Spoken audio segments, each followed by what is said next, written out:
감사합니다. 우리 말씀을 다 같이 보겠습니다. 야고보서 3장 13절에서 16절. 바로 띄워주셨네요. 우리 다 같이 한번 봉독해 보겠습니다. 시작. 너희 중에 지혜와 총명이 있는 그는 선행으로 말미암아 지혜의 온유함으로 그 행함을 보이지니라. 그러나 너희 마음속에 독한 시기와 다툼이 있으면 자랑하지 말라. 진리를 거슬러 거짓말하지 말라. 이러한 지혜는 위로부터 내려온 것이 아니요 땅 위의 것이요 정욕의 것이요 귀신의 것이니 시기와 다툼이 있는 곳에는 혼란과 모든 악함이 있으니. 아멘. 저희가 지난 2년 동안 덕골 모임에서 가장 많이 나눴던 주제가 연합이었던 것 같아요. 그리고 형제 사랑에 대해서도 저희가 많이 나눴고, 또 제가 이렇게 이제 11월 이제 연말이 다가오니까 2년 동안 하나님께서 덕골 공동체 저희 기도 모임을 통하여서 어떠한 열매를 허락하셨을까 이렇게 생각해 볼 때 함께 할 수 있는 형제, 함께 할 수 있는 교회, 우리를 연합케 하신 주님. 그래서 함께 예배할 수 있음에 감사하고 함께 연합할 수 있음에 저는 참 감사함을 주님 앞에 고백합니다. 그래서 형제됨을 누리는 것이 가장 큰 결실이 아닐까. 여러분도 그렇게 생각하시나요? 감사합니다. 지난 토요일 날 저희가 중요한 또 연합 모임, 아주 귀한 연합 모임에 다녀왔는데요. 함께 할 수 있는 동역자들이 있음에 너무 감사했고, 그곳에 많은 청소년들 연합해서 예배하는 모습 보니까 너무 가슴이 뜨거워지는 시간이었어요. 하나님이 지금 이 땅에 새로운 연합들 또 하나님께서 일으키고 계십니다. 이러한 작은 불씨들이 이렇게 모여서 이 연합이 또 연합을 만들고, 그래서 여러분 이 연합을 통해서 하나님이 이 땅에 새로운 부흥을 주시리라 믿습니다. 제가 2년 동안 이러한 연합에 대한 주제로 나눴는데, 오늘은 이 연합을 가장 이렇게 방해하는 주제를 좀 생각해 봤습니다. 무엇일까요?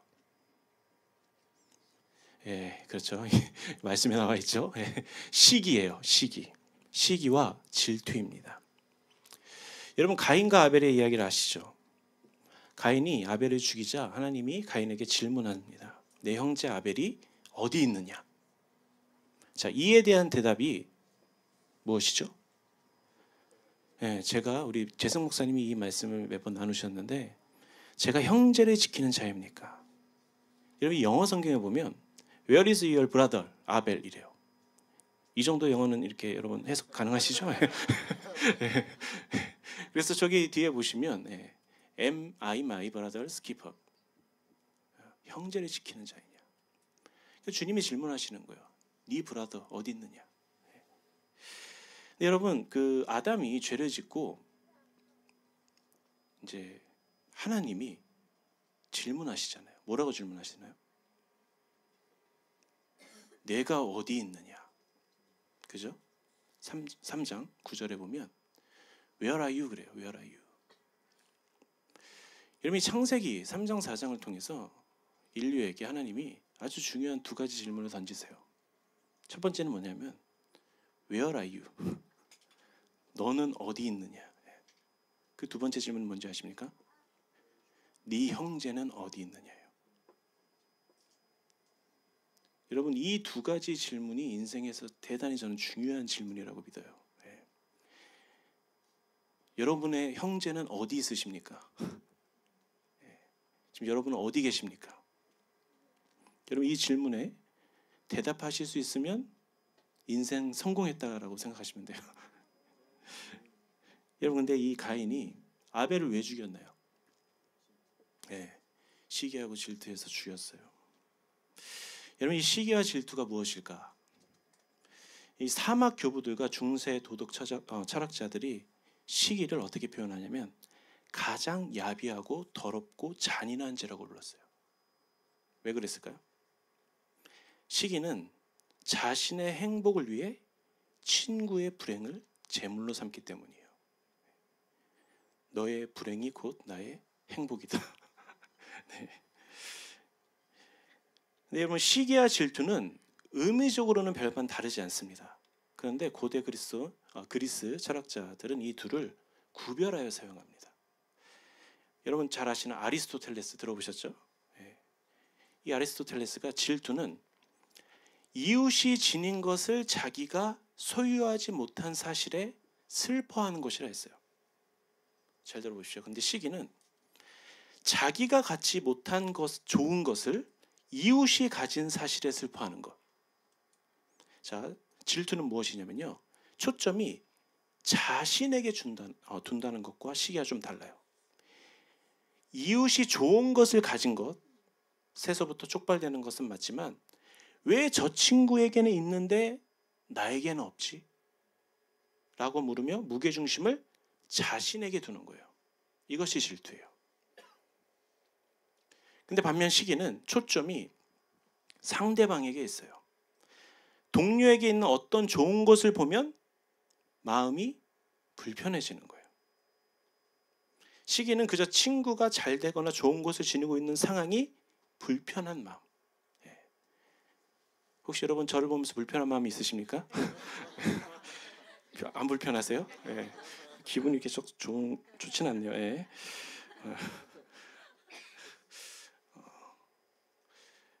여러분 왜 우리는 친구가 좋은 것을 지니고 있으면 불편할까?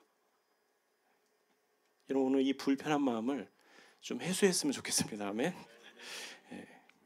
근데 여러분 이 질투와 시기는 현대화사는 비슷하게 사용하고 있습니다. 그래서 제가 오늘 오늘 말씀에서는 이 두 단어를 구분해서 사용하지는 않겠습니다. 여러분 16절 말씀에 보면 모든 악한 일과 혼란이 무엇으로부터 오는가? 시기와 질투, 다툼으로부터 온다. 여러분 이 NASB 버전의 성경에서는 시기를 질투, 다툼을 이기적인 야망으로 번역했습니다. 여러분 이 시기가 얼마나 무서운 죄냐면요. 여러분 시기가 인류 첫 번째 살인이 일어났죠. 시기를 통해. 요셉도 형들의 시기심으로 노예로 팔려갑니다. 여러분 이 시기로 사람을 죽이기도 하고 형제를 배신하기도 해요. 여러분 예수님도 시기를 받으셨어요.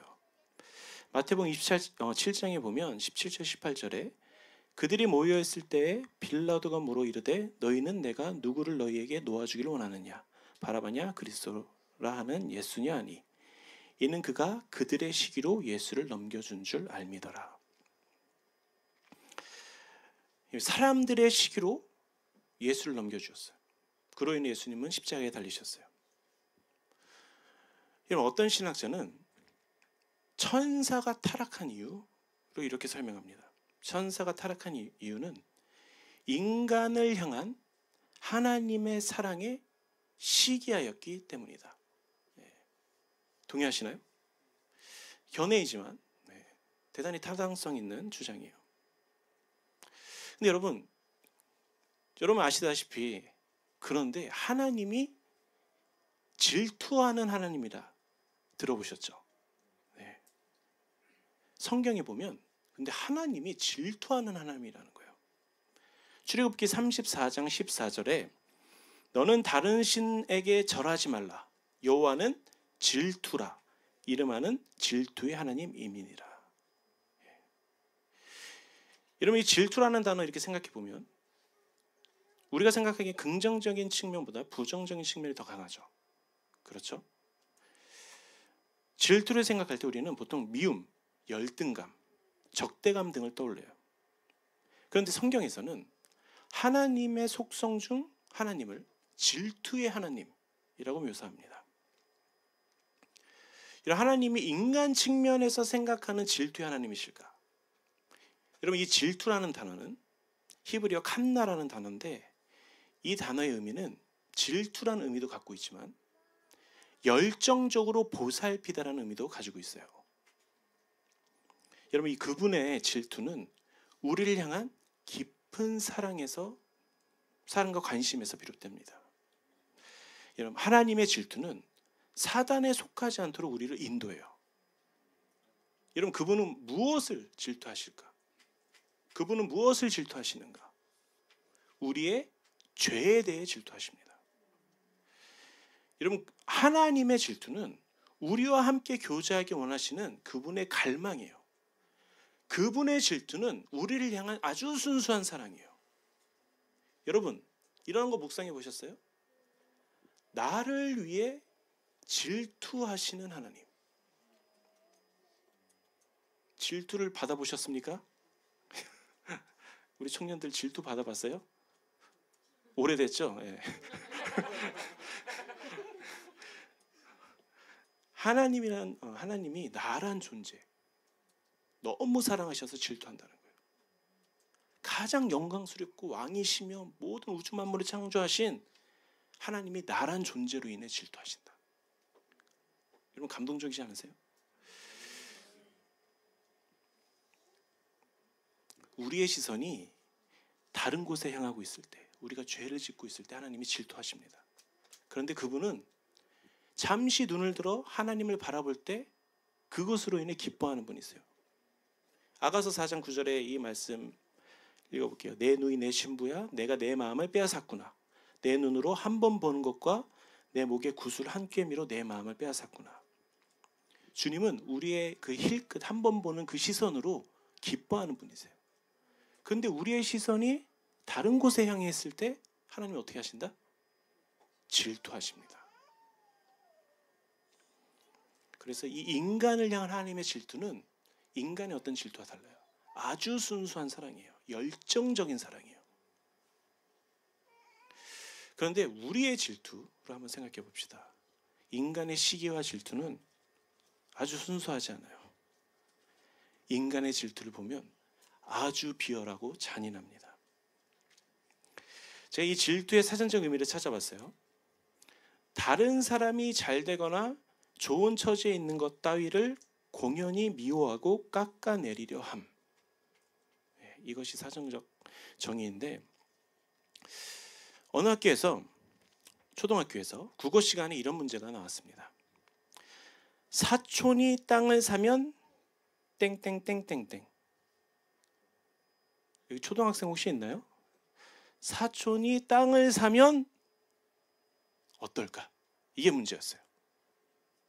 여러분 정답 아시죠? 뭔가요 정답이? 네, 배가 아프다. 배가 왜 아플까요? 참 희한하죠, 그죠? 네, 사촌이 땅을 사는데 배가 왜 아플까? 사실 초등학생들이 이해할 수 없는 거잖아요. 근데 어떤 아이가 다르게 답을 적었어요. 어떻게 적었을까요? 사촌이 땅을 사면, 아주 이 아이 굉장한 아주 칭찬받기 마땅한 아이예요. 함께 가본다 라고 좀 어떤 함께 가시기를 축복합니다. 예. 사촌이 좋은 걸 사시면 같이 보러 가시고. 이 아이는 사촌이 땅을 샀으니까 기쁜 마음으로 함께 가보겠다는 거예요. 이게 어떻게 이걸 오답이라고 할 수 있겠습니까? 그죠? 함께 가야죠. 여러분이 아시다시피 사촌이 땅을 사면 배가 아프다. 우리가 누군가 잘 되면 배가 아픕니다. 그런데 누군가 불행하면 어떨까요? 어떤 감정이 들까? 여러분 심리학에서 이런 것이 있어요. 남의 불행에 묘한 기쁨을 느끼는 감정을 샤덴프로이데라고 하는데, 독일어에서 고통을 가리키는 샤덴과 기쁨을 의미하는 프로이데의 합성어예요. 남의 고통이 나의 기쁨이라는 뜻이에요. 인간의 죄성, 누군가 고통받고 있는데 웃고 있는 모습, 섬뜩한 모습이잖아요, 그죠? 근데 이러한 모습들이 인간 안에 있다는 거예요. 그런데 여러분, 이 질투나 시기가 모든 대상에 적용되는 것은 아닙니다. 질투는 질투의 대상이 있어요. 우리 최근에 우리 청년들과 함께 우리 축구했는데, 우리 청년들, 우리 남자 청년들 중에 손흥민을 질투하시는 분 계시나요? 손흥민 좋아하시죠, 그죠? 네. 손흥민 이렇게 잘난 게 참 많잖아요. 돈도 많고, 영어도 잘하고, 독일어도 잘하고, 축구도 잘하고, 인간성도 좋고, 뭐 다 가졌잖아요, 그죠? 너무 난 손흥민이 질투가 난다. 그렇지 않으시죠? 예. 저는 축구를 좋아하기 때문에 내일 새벽에 또 손흥민 선수가 출전하거든요. 예. 근데 손흥민을 보고 보통 우리 한국 사람들이 막 질투가 나진 않아요. 예. 이상한 사람이에요, 그죠? 예. 손흥민 보고 참 이렇게 국뽕이 차오른다 그러죠. 예. 근데 질투하는 사람은 없어요. 혹시 우리 청년들 중에 우리 그 돌파하는 교회 청년들 이승재 목사님 질투하시는 분 있어요? 왜 질투하네요? 질투할 게 없어요? 되게 바로 여기서 앞에서 아니요. 네. 왜 질투 안 하시죠? 목사님이니까 그죠? 네. 목사님이 잘 되는 것이 나의 기쁨. 네. 여러분 보통 우리가 이렇게 다른 사람 어떤 예를 들어서 목사님들이 성도들의 잘됨을 보고 질투할까요? 그 정말 이상한 목사님 만약에 질투한다면 네. 그런 목사님은 좀 피하셔야 돼요. 네. 네. 보통 이렇게 질투하지 않습니다. 질투에는 대상이 있어요. 질투는 시기는 형제에게 짓는 죄입니다. 형제에게 같은 처지와 상황에 있는 사람들끼리 짓는 죄예요. 우리 예배팀이 있지만 지금 예배팀들이 다들 악기가 하나씩 있잖아요. 근데 이제 하나씩 더 생길 수가 있잖아요. 저는 우리 브렉스루 워십이 팀이 막 한 팀이 아니라 막 한 5개, 6개, 막 10개 이렇게 확장되기를 축복합니다. 네, 그렇게 하셔야 돼요. 그래야 이렇게 좀 편해져요. 네. 많이 고생하시잖아요. 근데 지금은 이 드러머가 한 명이니까 괜찮아요. 근데 어느 날 나보다 드럼을 잘 치는 젊은 여자애가 들어온 거예요. 예를 들어서 베이스가 왔는데 나보다 베이스를 잘 치는 예배팀 안에서도 서로끼리 질투하고 시기합니다. 왜? 같은 처지에 있는 사람들이니까. 목사님들끼리 서로 질투할까요? 엄청 합니다. 엄청해요, 엄청. 서로 시기하고 저희는 저희가 그렇다는 거 그런 눈초리 보시면 안 돼요. 저희는 그렇지 않습니다. 저희는 전혀 서로의 당신의 승리가 나의 승리다. 그래도 이렇게 표현은 그렇게 해야 되잖아요, 그렇죠? 근데 특별히 나의 위치를 위협하는 사람에게 질투해요. 사람은. 여러분 마태복음 20장에 포도원과 품꾼들의 비유가 나와요.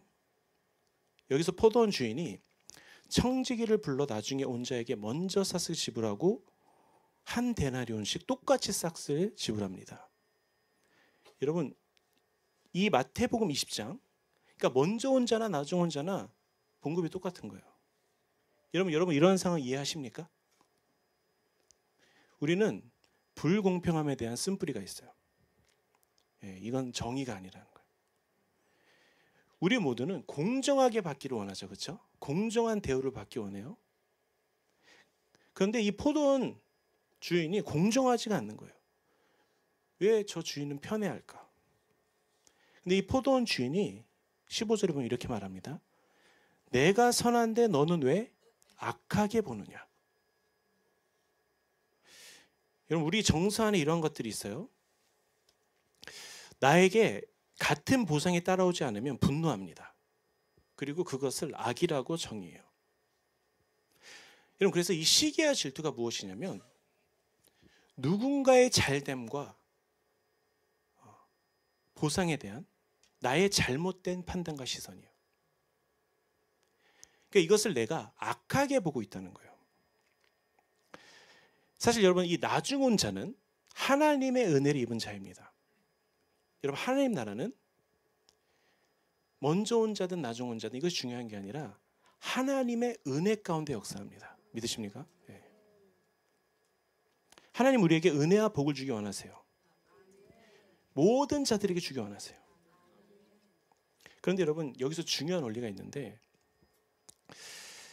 언제나 그런 건 아니지만 하나님의 원리 안에 내가 원했던 축복과 은혜가 나한테 오는 것이 아니라 다른 사람에게 흘러가는 것을 우리가 경험할 때가 있어요. 여러분, 종종 우리가 이런 것들을 경험합니다. 여러분, 우리가 교회에서 목사님들이 교회의 부흥을 위해서 기도합니다. 막 갈망하고 주님 앞에 외치고, 그런데 많은 경우 우리 교회가 부흥하는 것이 아니라 옆 형제 교회가 막 부흥을 하는 거예요. 내가 주님 앞에 어떠한 것을 구할 때가 있죠. 뭐 필요한 것들이 있을 수 있고 주님 앞에 뭐 여러 가지 구할 수가 있는데, 어떤 하나님의 은혜와 축복이, 내가 구한 그대로의 축복이 다른 형제에게 임할 때가 있어요. 이런 것들 여러분 경험하신 적 있어요?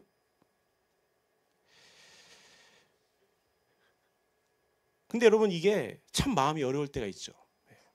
주님, 분명히 이것은 내가 구한 은혜고 축복인데 왜 형제인 우리 재승 목사한테 막 다 부어주시는 거 같고 때로. 여러분, 이러면은 어떻게 될까요? 우리 여기 형제됨으로 이렇게 함께, 저희가 이승재 목사님과 함께 형제됨을 누리잖아요. 근데 내가 막 구하는 복이 재승 목사님에게만 가고 우리 이승재 목사님에게만 간다면 제가 이 두 분들을 만날 때 어떨까요? 마음이 되게 불편하겠죠. 그리고 하나님을 원망하기 시작하겠죠.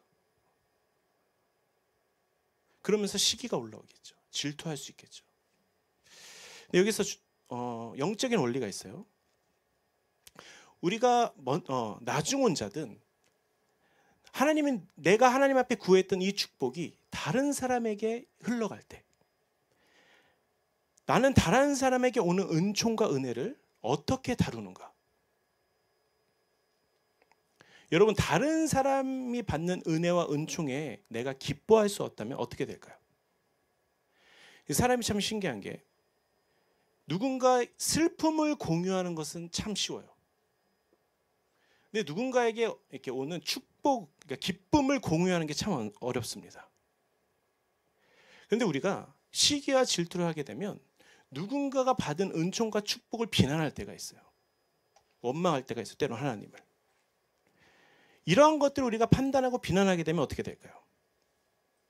그러면 우리 안에 허락하신, 때로는 하나님께서 우리에게 부어주실 은혜를 받을 자격을 상실하게 돼요. 왜 그러냐면 하나님이 저 사람에게 축복했던 은총을 내가 왜곡하고 판단했기 때문이에요. 그러니까 이것은 하나님이 주신 은혜와 은총을 악하다고 평가하는 거예요. 이것은 공정하지 않다.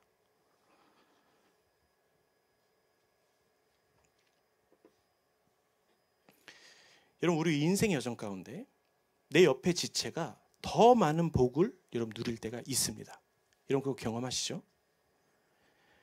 때로는요, 어떤 사람은 하나님의 은혜와 은총을 아주 쉽게 얻는 것처럼 보이는 사람이 있어요. 저 사람은 하는 것도 별로 없는 것 같은데 왜 이렇게 하나님이 이렇게 부어주시지? 여러분, 이러한 상황에서 여러분 어떻게 반응하십니까? 누군가에게 하나님의 은총이 부어지는 것을 보고 나와 같은 처지에 있는 사람이 하나님 앞에 더 많은 축복을 누릴 때 어떻게 반응하십니까? 여러분, 다른 사람의 복과 은혜를 여러분이 함께 기뻐할 수 있다면 하나님이 우리에게도 그 은혜를 허락하십니다. 믿으십니까? 여러분, 명심해야 될 것이, 하나님의 은혜가 누군가에게 임했다고 그 기회가 소멸된다는 것이 아니에요. 소멸되는 것이 아니에요. 여러분, 하나님의 은혜는 언제나 배가가 돼요. 아우구스티누스, 이거 발음이 잘 안 되네요. 아우구스티누스는 영적인 선은 쪼개어 나눠도 그 양이 줄어들지 않고 오히려 더 늘어난다고 말해요. 여러분, 우리가 하나님의 선을 신뢰한다면 그 하나님의 선은 누군가에게도 흘러가고 나에게도 흘러옵니다. 오늘 본문 말씀 15절 말씀 한번 보실까요? 15절 말씀 읽겠습니다. 시작.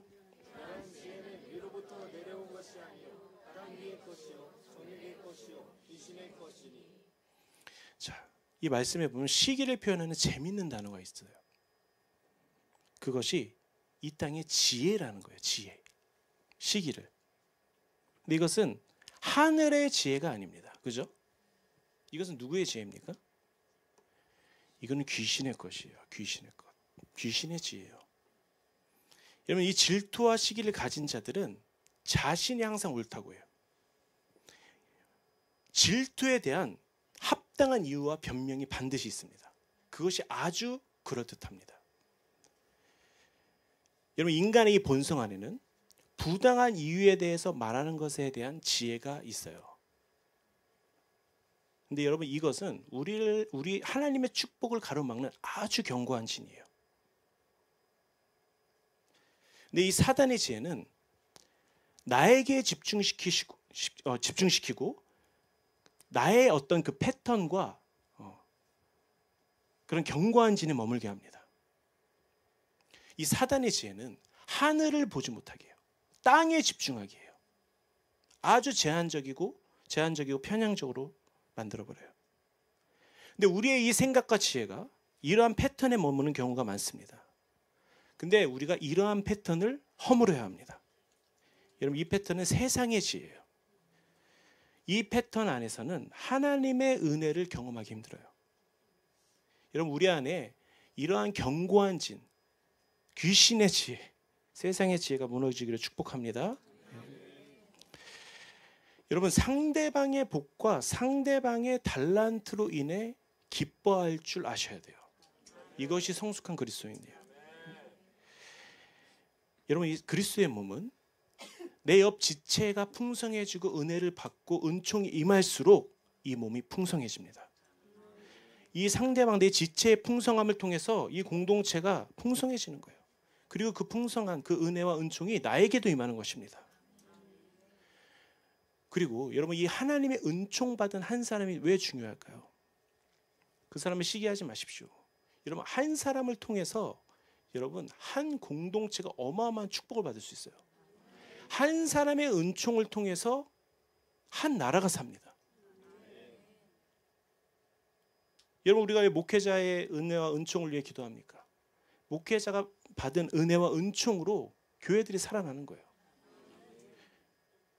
여러분, 아브라함에게 허락하신 하나님의 복으로 말미암아 우리가 그 복을 누리며 살잖아요. 우리가 뭐 아브라함을 시기할 수 있겠습니까?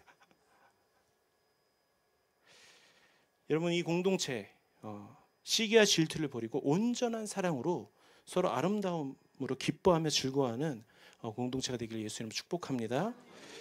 여러분, 이 덕홀은 형제됨을 누리는 공동체예요. 저희 가장 귀한 가치입니다. 그리고 가장 귀한 저는 2년 동안 열매라고 믿어요. 제가 이게 우리 재성 목사님이 자주 외치는 형제의 승리가 곧 나의 승리다. 근데 이제 저희들이 이제 형제가 또 많아질 수 있고, 우리가 정말 끝까지 형제를 사랑하고 시기하지 않고 질투하지 않고 불같이 사랑할 수 있을까? 그래서 저는 이 시기와 질투에 대한 이 설교를 준비하면서 요나단이 생각이 났습니다. 요나단. 저희 그 덕홀 우리 공동체에서 우리 이승경 목사님이 처음 메시지를 전해 주실 때 요나단에 대한 설교로 이렇게 말씀을 전해 주셨는데, 여러분, 사실 이 요나단은 다윗의 아주 절친이었잖아요. 근데 누구보다 다윗을 시기할 수 있고 질투할 수 있었던 사람이에요. 여러분, 이 요나단은 사울의 맏아들이었어요. 왕자였어요. 관례대로라면 누가 왕이어야 돼요? 요나단이 왕이어야 되는데 다윗이 들어온 거예요. 하나님의 명령으로 사무엘을 통해서 기름을 붓잖아요. 근데 이 요나단은 시기하지 않습니다. 질투하지 않습니다. 어떤 그 자리를 탐내지도 않아요. 그러니까 이 요나단은 정말 우리가 외치는 그 당신의 승리가 나의 승리다, 이것을 알았던 사람이에요. 그런데 무엇보다 요나단은 다윗을 무척 사랑했습니다. 사무엘상 18장 1절에 보면 다윗이 사울에게 말하기를 마침에 요나단의 마음이 다윗의 마음과 하나가 되어 요나단이 그를 자기 생명같이 사랑하니라. 다윗을 자기 생명같이 사랑했다.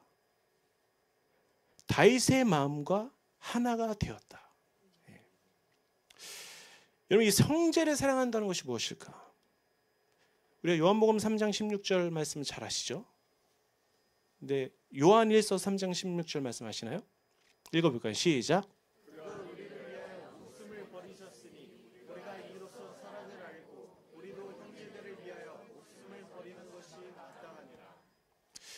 참 이 표현이 참 형제들을 위하여 목숨을 버리는 것이 마땅하대요. 마땅하다. 마땅하십니까? 네. 여러분, 이 실제로 요나단이 다윗이 왕이 되기 전에 죽잖아요. 그죠? 제가 이 메시지 저도 예전에 나눈 적이 있는데, 제가 그때 요나단이 왜 죽었을까 이렇게 질문을 했어요. 왜 요나단이 죽었을까? 왜 요나단은 아버지와 자기 아버지 사울과 그 블레셋 전투에 참여해서 왜 굳이 그 전투에 참여했을까? 그냥 다윗에게 붙어 있어서 다윗과 함께 위대한 왕조를 만들면 형제와 함께 하나님 나라를 세워가는 거 얼마나 멋있는 일이에요. 그죠? 근데 왜 이 요나단은 그 블레셋 전투에 참여해서 죽었을까? 사실 이 요나단의 사랑과 헌신이 없었으면 사실 다윗은 죽었을지도 몰라요. 사울의 손에 죽었든. 근데 이 요나단은 다윗이 왕이 되는 것을 보지도 못하고 죽습니다. 그래서 성경에는 어떻게 죽었는지 그냥 전쟁에서 죽었다고 나와요. 근데 제가 믿기로는 이 요나단은 그 요한일서 3장 16절의 말씀과 같이 형제를 위하여 목숨을 버리는, 저는 이 요나단이 자신이 형제 사랑, 그 다윗을 위해 죽음을 택했다고 믿어요. 만약에 이 요나단이 만약에 살아 있었다면 어떤 일이 일어났을까? 요나단이 왕이 되어야 한다는 세력이 분명히 일어났을 거예요. 그렇게 되면 다윗의 왕조에 아주 큰 위협이 될 수 있어요. 그러니까 하나님 나라의 일을 진행하는 데 있어서 아주 어려움이 생겼을 수도 몰라요. 근데 하나님의 계획은 다윗이 사울을 대신하여 이스라엘 전체의 왕이 되는 것이었습니다. 그래서 이 요나단이 선택한 것은 무엇입니까? 하나님 나라의 경륜을 위해 자신의 형제를 지키기 위해 목숨을 내놓는 거예요. 자기의 목숨을 내어놓는 헌신적인 사랑을 통해 위대한 다윗의 왕조가 시작됩니다. 여러분, 이 교회 안에서 다윗에 대한 이야기를 많이 하죠. 데이빗이라는 이름이 얼마나 많습니까? 그죠? 여기는 다윗이라는 이름 없으신가요? 뭐 조다윗, 권다윗, 뭐 이다윗. 근데 요나단. 저희가 예전에 이런 얘기 했어요. 다윗처럼 일어나라. 그럼 요나단은 누구예요, 도대체? 누가 요나단으로 일어나시겠습니까? 그런 컨퍼런스 참 많아요. 다윗처럼 위대한 예배자. 여러분, 물론 다윗이 일어나야 돼요. 근데 저는 더콜에서 요나단아 일어나라 컨퍼런스 하면, 근데 이 컨퍼런스 하면 우리가 망하지 않을까? 누가 온다고 할까? 이 컨퍼런스에 부주지가 막 형제를 위해 목숨을 버리는 저 사람의 승리가 나의 승리고. 근데 그렇다면 이 시대에 누가 요나단일까요? 요나단을 하고 싶은 사람 있나요? 여러분, 사람은 다 똑같습니다. 다 스포트라이트 받기 좋아요. 다 다윗처럼 일어나기 원합니다. 그죠? 저만 그런 거 아니잖아요.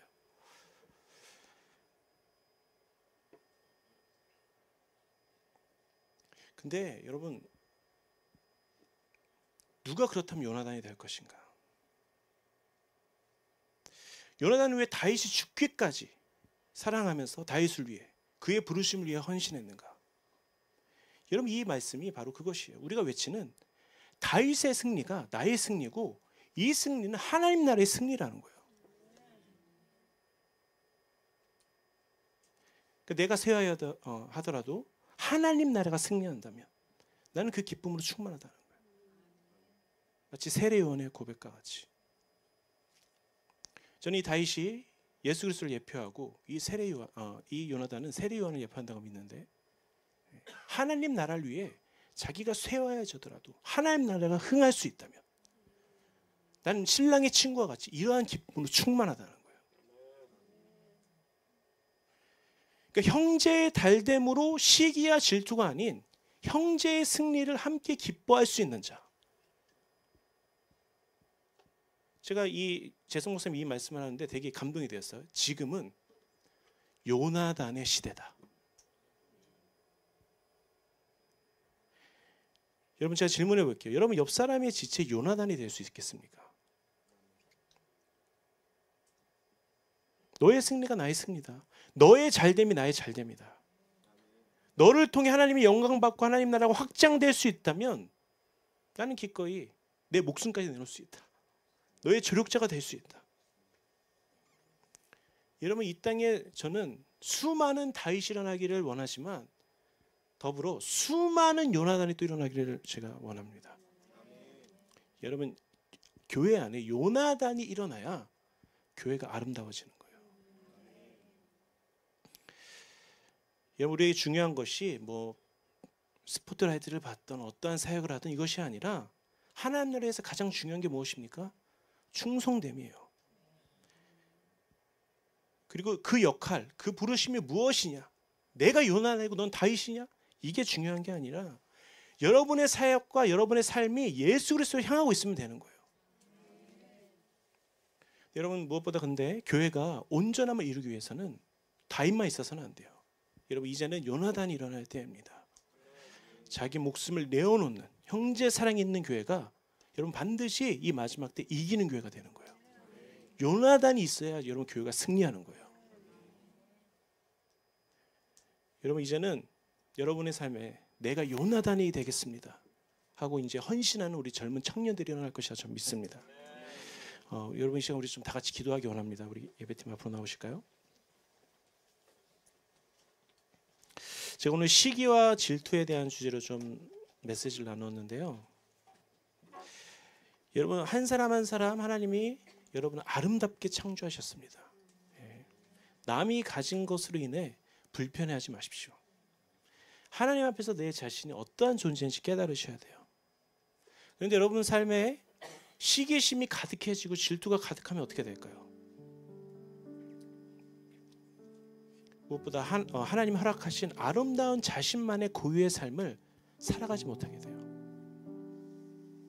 여러분 이 시기심은 부르심에 지대한 영향을 미쳐요. 그래서 여러분에게 허락하신 아름다움에 하나님이 여러분에게 허락하신 부르심에 집중하셔야 됩니다. 그리고 무엇보다 하나님이 얼마나 선하시고 아름다우시며 신실한지 아셔야 돼요. 여러분의 삶에 시기가 가득하게 되면 하나님이 나에게 허락하신 것을 거부하게 되고 세상을 따라가게 됩니다. 세상 사람과 비교하기 시작합니다. 여러분 이런 굴레에서 벗어나시고 하나님의 사랑을 삶의 원동력으로 삼으시고 이런 무엇보다 형제를 뜨겁게 사랑하는 자가 되길 축복합니다.